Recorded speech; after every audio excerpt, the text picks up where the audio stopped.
Global live show में आपका स्वागत है। कोरोना काल चल रहा है और पितृपक्ष मेला पर जिला प्रशासन की ओर से बैंड लगा हुआ है। तो अभी हम लोग चर्चा करेंगे कि जीवन में पितृतर्पण और पिंडदान का क्या महत्व है। तो पितृतर्पण और पिंडदान ये क्या महत्व जीवन के लिए रखता है, खास करके पितृपक्ष मेले के दौरान। एक उदाहरण मैं लेता हूं वैष्णो देवी से, तब आप लोग बेहतर समझ पाएंगे। वैष्णो देवी में क्या है, कहानी क्या है। श्रीधर नाम के ब्राह्मण थे, उसमें कन्या के रूप में देवी प्रसन्न हुई।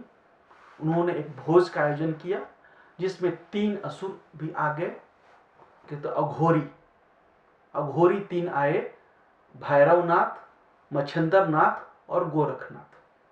3 अघोरी आए, 3 राक्षस आए, दैत्य आए। क्या हुआ, उन्होंने शक्ति को अपहरण करने की कोशिश की, अदृश्य हो गई, गुफा में समा गई। हनुमान जी को कहा 1 साल तक रोक के रखिए और मैं 1 साल के बाद आऊंगी तब इनका हिसाब करूंगी। हनुमान जी क्या मार दे, बोला नहीं, ये काम मेरा है, हम करेंगे। क्या हुआ, गोरखनाथ और मच्छंदरनाथ भाग गए, भैरवनाथ थे, उनका वध हो गया। दिव्या शक्ति का, वैष्णो देवी का दिव्यास्त्र का प्रहार इतना तेज था कि गर्दन कटने के बाद गर्दन बहुत ऊंचा फेंका गया, एक पहाड़ी की चोटी पे गिर गया। क्या है, भैरव एक नकारात्मक कैरेक्टर है, दैत्य है, असुर है, जिसने एक कृत्य किया था, यह चर्चा है। कलिकाल का प्रभाव जब बढ़ा तब क्या हुआ, लोगों ने कहना शुरू किया कि वैष्णो देवी के दर्शन के साथ में भैरव जी का भी दर्शन जरूरी है। अब क्या हुआ, मान्यता ही बदल गई, लोगों का कर्मकांड की विधि ही बदल गई। अभी वैष्णो देवी जिसका उन्होंने स्वयं वध किया, यह तर्कपूर्ण बात है। किससे कहा कि मेरी उसकी भी पूजा आवश्यक है, किसने सुना। यदि हो रहा है तो क्या यह बात तर्क पे सही उतरती है। जैसे कैसे लोगों ने कहा मान लिया, लेकिन जब किसी अन्य धर्म के इमारत खड़ी है, जब उसको हटा रहे तो अंदर से क्या निकलता है, मंदिर निकलता है, मंदिर के अवशेष निकलते हैं। तर्क की कसौटी पे कसेंगे और पर्दा हटाएंगे तब पता चलेगा कि वैष्णो देवी ने ऐसा कहा ही नहीं था।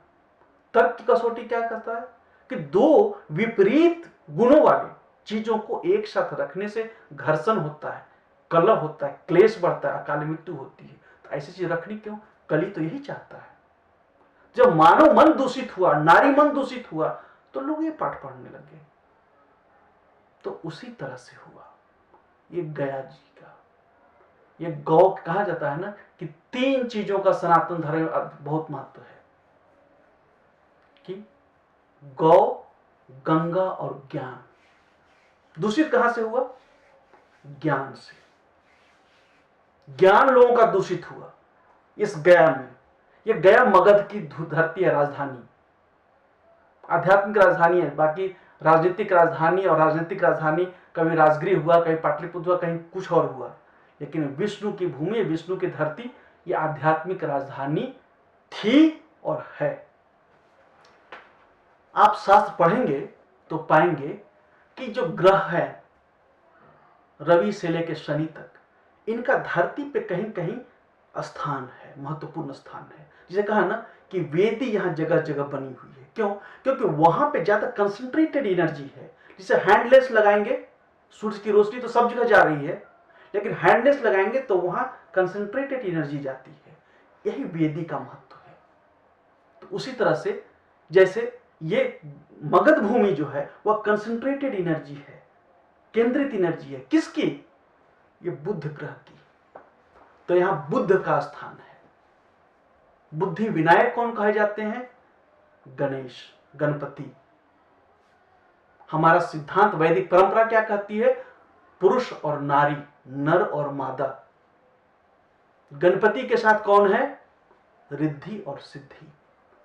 इसके बिना नर के बिना मादा अपूर्ण है और मादा के बिना नर अपूर्ण है। यह सृष्टि का प्रवाह चलते रहने के लिए, ऊर्जा का प्रवाह चलते रहने के लिए, सनातनता बनते रहने के लिए। कालांतर में क्या हुआ, यहां लोग बौद्ध को माने। सिद्धार्थ गौतम आए, तपस्या की पीपल के पेड़ के नीचे, और लोग बुद्धिस्ट होने लगे, बुद्ध को मानने लगे। बुद्ध का सिद्धांत क्या है? शक्ति पूजा नहीं है, नारी का स्थान इसमें नहीं है, स्थूल रूप में है पर आध्यात्मिक रूप में नहीं है। तो क्या है? यह अपूर्णता है। यही अपूर्णता कलिकाल को बढ़ावा देता है। इसीलिए बौद्ध के बारे में, जैन के बारे में आदि शंकराचार्य ने क्या कहा, ये पढ़ें, बिल्कुल स्पष्ट हो जाएगी। चाणक्य ने क्या कहा, वो पढ़ें, बिल्कुल स्पष्ट हो जाएगी। हमारा कल्कि पुराण क्या कहता है, बिल्कुल स्पष्ट हो जाएगी। तो ये तर्क की बात हुई। क्या आदि शंकराचार्य ने जो बात कही वो गलत बात कही? क्या हुआ? ये अपूर्णता जो बुद्धिज्म का प्रभाव जब बढ़ा, लोगों का मन दूषित हुआ, ये कलिकाल का प्रभाव बढ़ा, तो गौ धरती है और नारी भी है। तो ये क्या हुआ? ये धरती, नारी, गौ को रिप्लेस कर दिया गया, असुर के नाम से रिप्लेस हो गया। मैं इसीलिए कहता हूं कि ये तथ्यहीन बात है, कालांतर में कलिकाल में हुई है, जिसमें सुधार की आवश्यकता है। जो बात कही जा रही है वैष्णो देवी के बारे में, जो बात कही जा रही है गया जी के बारे में, उसमें लोगों के सोच में और लोगों के कथने और करने में सुधार की आवश्यकता है। तभी इस हमारे समाज को सही दिशा मिल पाएगी। कथनी और करनी से थोड़ा बोल दो। जैसे मैंने अभी चर्चा की कल्कि पुराण की, मैं एक उदाहरण देता हूँ। ये एक कल्कि पुराण है, ठीक है? इसमें क्या तथ्यात्मक बात लिखी हमने मार्क करके रखा है। ये कल्कि भगवान की कहानी है। कई लोग बोलते हैं ना कि ये तो होने वाली घटना है, पहले कैसे लिख दी गई? मैं उनको फिर कहता हूं, उसी ब्रह्मज्ञानी ब्रह्मर्षि वाल्मीकि को पढ़िए। वाल्मीकि ने क्या था? रामायण की घटना होने वाली थी और वाल्मीकि ने पहले लिख दिया था। महर्षि वेद व्यास ब्रह्म स्वरूप वेद व्यास, क्या घटनाएं होने वाली थी भविष्य में, उन्हें पहले ही लिख दिया। तो इसी को तो कहते हैं ज्ञान, इसी को कहते हैं ब्रह्म ज्ञान। तो लोगों को आश्चर्य इसमें क्यों होता है? क्या लिखी है कल्कि पुराण में? भगवान कल्कि क्या करने जा रहे हैं, क्या कहते हैं? इसमें लिखी है कि ये पहले कीकटपुर जीतने के लिए चल दिए। उसके पहले कर प्रीतिपूर्वक पिता को नमस्कार किया, फिर सेनाओं को साथ में लेकर पहले कीकटपुर को जीतने के लिए चल दिए। कीकटपुर का वर्णन क्या है? कीकटपुर अत्यंत विस्तार युक्त और बौद्धों का प्रधान स्थान था। वहां वैदिक धर्म का अनुष्ठान नहीं होता था। और क्या है? तहां के पुरुष पितृतर्पण तथा देव पूजन नहीं करते थे। ये शास्त्र स्पष्ट रूप से कह रहा है कि पितृतर्पण जहां नहीं होता है वो वहां निशाचर का वास होता है। ये अवैदिक परंपरा है, ये सनातन परंपरा छीन होती है। तो ये क्या कहता है कि ये पितृतर्पण था, देव पूजन नहीं करते थे और परलोक का भय भी नहीं मानते थे। हमने कहा ना अभी कि स्थूल शरीर है, सूक्ष्म शरीर है, आत्मा है, परलोक है, परमात्मा है। तो वो लोग परलोक का भय भी नहीं मानते थे। ये बौद्ध का सिद्धांत, ये हमारा शास्त्र कहता है। उनके सिद्धांत में क्या लिखा है हमें इस पे जाना नहीं चाहता हूं, क्योंकि अपनी दही को कोई खट्टा नहीं करता। ये तर्क की कसौटी पे कस के कहता है, मैं कर रहा हूं। क्या है? पितृतर्पण क्यों जरूरी? पितर का स्थान क्या है? देव पूजन नहीं करते और परलोक का भय भी नहीं मानते थे। उस देश के पुरुष प्राय शरीर को ही आत्मा मानते थे। प्रत्यक्ष दिखते हुए शरीर से भिन्न दूसरा आत्मा नहीं मानते थे। यही है पिंडदान का। क्यों? किस शरीर से भिन्न आत्मा भी है, जो कहा कि ऊर्जा के रूप में, उसके पहले पिंड के रूप में है। इसीलिए और क्या कहते हैं? उनको कुल तथा जाति का अभिमान किंचित मात्र भी नहीं था। वे धन के विषय में, स्त्री समागम के विषय में और भोजन करने के विषय में परस्पर भेद नहीं रखते थे। उस देश के बहुत से मनुष्य रहते थे। वे सब भोजन पान आदि रूप इस लोक के सुख को साधन में ही समय को व्यतीत करते थे। कहते हैं कि भोग विलास में ही समय व्यतीत करते थे। तो ऐसे ही भोग विलासी की संख्या जब बढ़ी तो लोगों ने गया जी से गयासुर के नाम पे है, ये गौ के नाम पे। इसमें एक बात जो आई है महत्वपूर्ण रूप से कि जैसे इस प्राय शरीर को ही आत्मा मानते थे। जैसे एक उदाहरण देंगे फिजिकल रूप में, तब एक सामान्य जन को अच्छे से समझ में आएगी। उदाहरण है जैसे मैं एक पैसे में धन के रूप में एक उदाहरण देता हूं। जैसे ये पर्स है, लोग पर्स रखते हैं, उसमें पैसा रखते हैं, पर कितना पैसा रखते हैं? कहते हैं आजकल बहुत काम भर पैसा रखते हैं, उससे ज्यादा पैसा नहीं रखते। क्यों? क्योंकि कलयुग में लुट जाने का भय होता है। इसलिए इस शरीर को चलाने भर की ऊर्जा होती है, मुख्य ऊर्जा ये नहीं है। उसके बाद क्या रहता है? पर्स पैसा, बैंक में पैसा रखते हैं, बैंक का एक ब्रांच होता है। बैंक के ब्रांच के ऊपर क्या होता है? बैंक का एक स्टेट ब्रांच होता है। स्टेट ब्रांच के ऊपर क्या होता है? बैंक का एक नेशनल ब्रांच होता है। तो इसी तरह से लेयर दर लेयर, स्टेप बाय स्टेप जो है ऊर्जा का संचय, ऊर्जा का समूह बनता जाता है। उसके बाद क्या होता है? कई सारे नेशनलाइज्ड बैंक हैं, जैसे स्टेट बैंक है, जैसे आपका पंजाब नेशनल बैंक है, जैसे आपका सेंट्रल बैंक है, जैसे इंडियन बैंक है, जैसे बैंक ऑफ इंडिया है। उसी तरह क्या है? अलग अलग कुल का अलग अलग बैंक है।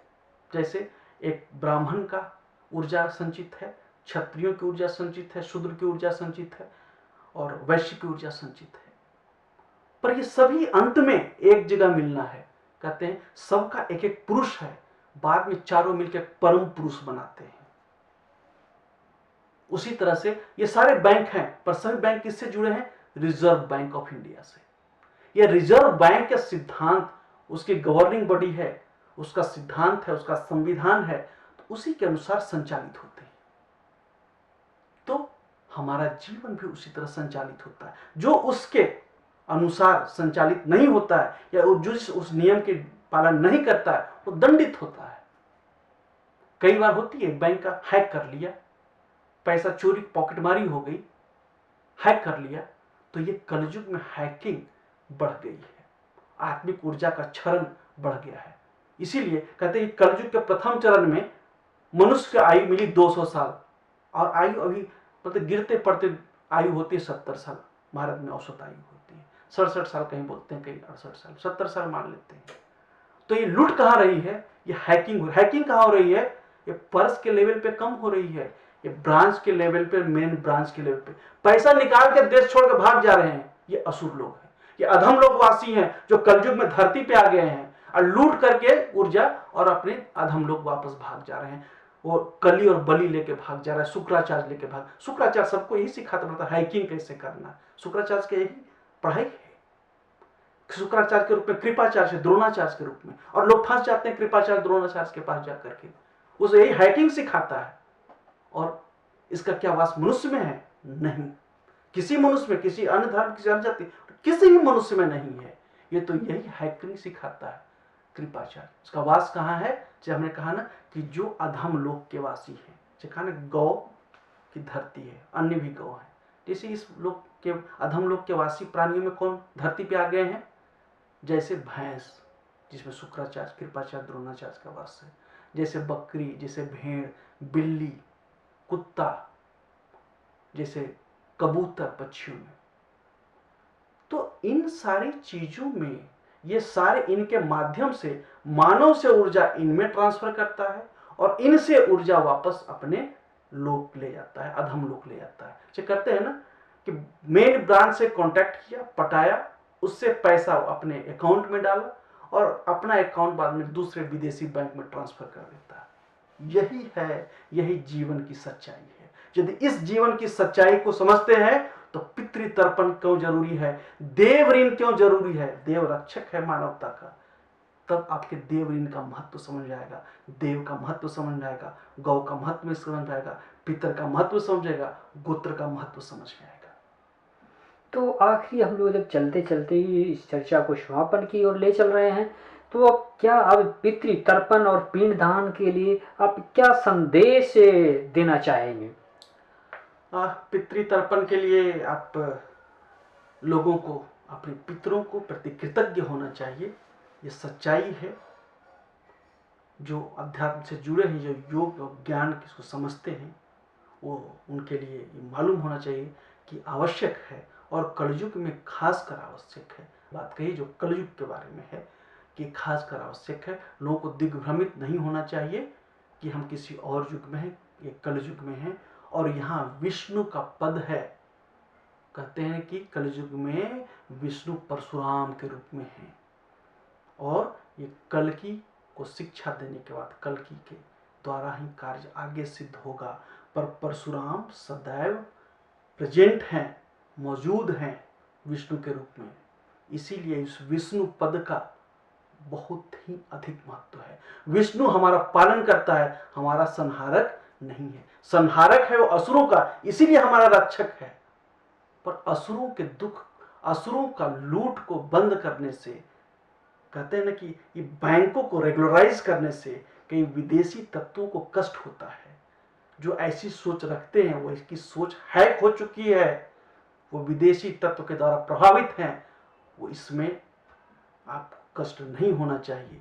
इस भगवान को, परशुराम को, ये विष्णु के प्रतिनिधि चिरंजीव के रूप में हैं, इनको केंद्र में रखें, अपनी सोच में, अपने मन मस्तिष्क में बिठा कर रखें, तभी आप पार लगा सकते हैं। और ये गौरक्षक हैं, इस बात को नहीं भूलना चाहिए। इसीलिए इस विष्णु पद का महत्व इस धरती का मोक्ष धाम है। और दूसरी जो बात हमने कही कि मगध की भूमि, बुद्ध की भूमि, ये बुद्धि विनायक की भूमि है, गणपति की भूमि है, ये गौतम बुद्ध, सिद्धार्थ गौतम की भूमि नहीं है। यदि इस दो चीज पे जो आप ध्यान रखेंगे तो गया आकर आप मोक्ष नहीं तो मोक्ष के करीब अपने आप को पाएंगे, ऐसा मेरा दावा है। कि आखिरी चलते चलते आखिरी मतलब वाक्य आपसे लेता हूँ कि यदि बदलते जमाने में पिंडदान को ऑनलाइन पिंडदान के रूप में देखा जाए या तो फिर आपकी क्या मान्यता होगी? मैंने कहा कि पिंड क्या है, ये चेतन मन की सोच नहीं है, ये स्थूल शरीर की बात नहीं है। इसलिए यदि आपकी सोच सही है तो पिंडदान ऑनलाइन करें, संकल्प मन में जरूर करें, सही संकल्प, उसके अनुसार आप ऑनलाइन भी संकल्प करके पिंडदान कर सकते हैं। लेकिन ये भी मान्यता है, बड़े बड़े पुरोहित जी, पंडा जी कहते हैं कि सशरीर उपस्थित होकर ही पिंडदान किया जा सकता है, ऑनलाइन पिंडदान का कोई वास्ता, कोई मतलब नहीं है। देखिए, मैंने कहा क्या कि मन की 3 अवस्थाएं हैं, चेतन, अवचेतन और पराचेतन। यदि चेतन मन से स्थूल शरीर पे आप यहां होते हैं तो ये ध्यान, ये वातावरण आपके चेतन मन में भी उतरता है, तो अवचेतन मन पराचेतन मन के साथ जोड़ना आसान होता है। पर यह पिंडदान चेतन मन की अवस्था नहीं है, यह स्थूल शरीर की अवस्था नहीं है। इसीलिए ऑनलाइन पिंडदान किया जा सकता है, सही संकल्प, सही तरीके से संकल्प करके। करना क्या है, आप संकल्प में, जैसे हमने कहा ना कि नवग्रह शामिल कर लेते हैं, राहु केतु शुक्राचार्य को भी शामिल कर लेते हैं। इसीलिए ये विसंगतियां, ये भ्रम और ये स्वार्थ, ये लोभ पैदा हो जाता है। और एक आर्थिक पहलू तो है, ये हमें ये भी समझना चाहिए कि धर्मो रक्षति रक्षित क्या है, यहाँ के जो भी पुजारी पंडे हैं उनकी आर्थिक स्थिति यदि कमजोर होगी तो वो अन्य काम में प्रवृत्त होंगे और ये कर्म कांड प्रभावित होगा। तो उनकी यदि आर्थिक स्थिति हम लोग ठीक कर सके तो उस दिशा में काम करना चाहिए, क्योंकि वो जीविकोपार्जन का यही साधन है, तो करें। लेकिन जहां तक फल मिलने की और कहते क्वालिटी की बात है, ऑनलाइन पिंडदान करने से क्वालिटी पे कोई फर्क नहीं पड़ेगा, क्वालिटी बेहतर होगी। लेकिन एक बात को फिर से ध्यान रखिए, संकल्प में आप किसी भी नकारात्मक शक्ति का आवाहन न करें। जैसे जैसे कुछ उदाहरण दिया, कुछ जीव हैं उनको भी पिंडदान करा देते हैं। कई लोग बोलते हैं कि कुत्ते को भी रोटी देनी चाहिए, ये काम बिल्कुल न। कुत्ता कली बलि का मुख्य वाहक है, राहु का मुख्य वाहक है, वो हिंसा का मुख्य वाहक है। भैंस प्रतिशोध का मुख्य वाहक है, बिल्ली ईर्ष्या का मुख्य वाहक है, भेड़ बकरी धर्मांधता का मुख्य वाहक है, कहते हैं कबूतर कबूतर दोहरे चरित्र का मुख्य वाहक है। तो ऐसे नेगेटिव एनर्जी के वाहक का आवाहन न करें, उन्हें प्रश्रय न दे, वो नहीं बढ़ेंगे और कालांतर में वो समाप्त हो जाएंगे। इसीलिए ऑनलाइन आप पिंडदान करें, पंडित की आर्थिक स्थिति का ख्याल रखें और नकारात्मक शक्तियों को, नकारात्मक प्रकृति को शामिल न करें, तो सर्वोत्तम होगा, उत्तम होगा। लेकिन ये भी है मान्यता कि जब तक अंतः सलीला फल्गु नदी के पावन जल में पांव स्पर्श नहीं होगा, तब तक पिंडदान का विधान जो है वो सफल सदगति वाला नहीं होगा। इस पे क्या कहेंगे? नहीं, ये चीज कहते हैं ना कि आपके संत रविदास ने कहा था कि मन चंगा तो कठौती में गंगा। ठीक है, मैंने कहा कि निश्चित यदि चेतन मन से भी और स्वशरीर यदि मौजूद होते हैं तो बेहतर होगा, पर यदि आप ज्ञान की उस अवस्था को देखते हैं कि मन चंगा तो कठौती में गंगा, तो बेहतर। आप यदि यहाँ आके भी यदि अपने मन को न धो पाए, आप विष्णु और गणपति को याद न कर सके, कई लोगों को जो संशय होता है ना गणपति के बारे में, उन्हें बता देना चाहता हूं, बुद्ध के अधिपति और प्रतिपति विष्णु और विष्णु हैं। गणपति का परिवार है शिव का, पर वो कर्मचारी हैं विष्णु के। कार्यालय और घर दोनों दो चीज है। तो गणपति का घर है विष्णु, शिव का, पार्वती का, पर उनका कार्यालय है विष्णु का, वो कार्य करता है विष्णु के। इसलिए अधिपति और प्रतिपति, जिन्हें शास्त्र की इस बात की जानकारी होगी और साथ में देख सकते हैं कि अधिपति और प्रतिपति गणपति के विष्णु है, बुद्ध के नहीं।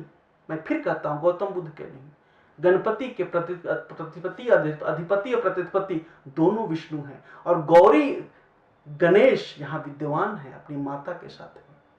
इसलिए यदि इन दोनों चीजों का स्मरण करते हैं, लोग फिजा देखने, रंग देखने अन्यत्र भी जाते हैं और यही भूल जाते हैं। यदि इन दोनों को याद रखें तो आप स्मरण करें वहां से, आज नहीं तो कल आने का मौका मिलेगा। तो मन को चंगा रखें और पिंडदान करें ऑनलाइन, तो इसमें फल मिलने में कहीं कोई बाधा नहीं आएगी। आखिरी सवाल चलते चलते लेते हैं कि इस बार कोरोना काल का वक्त है और कोरोना काल में पितृपक्ष मेला को स्थगित किया गया है और मेले पे बैन लगाया गया है। तो इस कोरोना काल पीरियड में आप क्या संदेश देना चाहेंगे भक्तों को, श्रद्धालुओं को? देखिए, कोरोना काल अपने आप में एक संदेश दे रहा है। कोरोना कि जैसे मैंने कहा कि रोग हुआ, लक्षण दिखे पर वायरस नहीं दिखा, तो उसी को आप उलट दीजिए स्थिति। ये नेगेटिव एनर्जी के वास में है, ईश्वर नहीं दिख रहा है, पर ईश्वर को याद कीजिए, ईश्वर को मन से, शरीर से, ध्यान से याद कीजिए, उसका जप कीजिए, तप कीजिए, तो आपका फल मिलेगा। हाँ, एक आर्थिक पहलू है इसमें, लोगों की संवेदना, लोगों की भावना जुड़ी है, क्योंकि आर्थिक पल कहते हैं ना कि जब तक पेट से आदमी पूर्ण नहीं होता है, कहते हैं कि भूखे भजन न होई है गोपाला। तो भूखा यदि होगा यहाँ के लोगों का मन, तो कहां से बेचारे भजन कर पाएंगे? पेट की चिंता होती है। तो इस बात को आप भी, यदि आप सक्षम हैं तो इस बात का आप भी ध्यान रखें। मैं बार बार कह रहा हूं, इस बात का आप भी ध्यान रखें। कहते हैं ना कि धर्मो रक्षति रक्षितः, तो आप भी ध्यान रखें इस आर्थिक पहलू की। लेकिन आध्यात्मिक पहलू का मैं फिर कहता हूं, यदि विष्णु को, गौरी गणेश को याद रखते हैं तो कहीं कोई बाधा नहीं रखती। अब विष्णु के साथ लक्ष्मी को याद रखते हैं तब तो कहते अहो भाग्य। हमारे साथ मेहमान जुड़े हुए थे ग्लोबल लाइव शो में, तो मैं आपको अपने मेहमान से अब परिचय कराता हूं। देखिए, मैं मूलतः निवासी तो गया क्षेत्र का ही हूँ। अभी हमारा गांव डुमरामा नवादा जिले में पड़ता है। मेरा नाम डॉक्टर सुनील कुमार है। पिताजी का नाम श्री सुरेश प्रसाद सिंह है। मूलतः गया का निवासी हूँ। गया में मैंने पढ़ाई भी की, इंटरमीडिएट की, यहाँ मैं रहा भी हूँ और यहाँ मैं पंडों के बीच ही रहा हूँ। हम लोग लॉज में रहते थे, तब पंडित जब लोग एक महीने के लिए हम लोग को खाली करा देते थे और बाकी समय में कहते थे कि ठीक है आप लोग आके रहिए। हम लोग को सस्ता पड़ता था, आर्थिक स्थिति हम लोग की भी बहुत अच्छी नहीं थी, तो हम लोग ये पंडे के लॉज में ही रहते थे, उसी पंडे के घर में रहते थे जो उन लोगों यात्रियों के लिए बनाया करते थे, उसमें रहते थे। तो हमने इस चीज़ों को नज़दीक से देखा है, पंडों की जीवन चर्चा देखी है, उनका परिवार देखा है, मंदिर देखा है, वेदी देखा है। और चूंकि हमारी व्यक्तिगत रुचि अध्यात्म की तरफ रही है, तो मैंने इन चीज़ों का अध्ययन किया है। पेशे से चिकित्सक हूँ, मैं सह प्राध्यापक हूँ काशी हिंदू विश्वविद्यालय में प्रिवेंटिव एंड सोशल मेडिसिन का, जो कम्युनिटी मेडिसिन भी कहते हैं, ये institute of medical sciences IMS BHU में। और मैं जीवन को कैसे दीर्घायु बनाया जा सकता है, मैं इस पे भी काम कर सकता हूँ। मेरा प्रोजेक्ट है, मैं भविष्य में, मेरा प्रोजेक्ट तैयार है, मैं भविष्य में इस पे काम करूँगा। तो इसलिए मैंने दीर्घायु, मानव को दीर्घायु बनाने के लिए अध्यात्म और आयुर्वेद का अध्ययन आवश्यक है। इसकी समझ नहीं होगी तो आप सही मायने में आप दीर्घायु मानव को नहीं बना पाएंगे। तो मैंने अध्ययन किया है, उसके अनुसार मैंने विचार व्यक्त किए हैं। तो ग्लोबल लाइव शो में अभी जुड़े हुए थे डॉक्टर सुनील कुमार जी, जो आध्यात्म के मर्मज्ञ हैं और वो खासकर ये विश्लेषण किया करते हैं धर्म पे। तो अभी आप उनसे आप चर्चा से अवलोकित हो रहे थे और इस चर्चा को आज यहीं विराम देते हैं। स्टूडियो में पधारने के लिए आपका बहुत बहुत शुक्रिया, धन्यवाद। Thank you doctor Sunil Kumar ji. And press the bell icon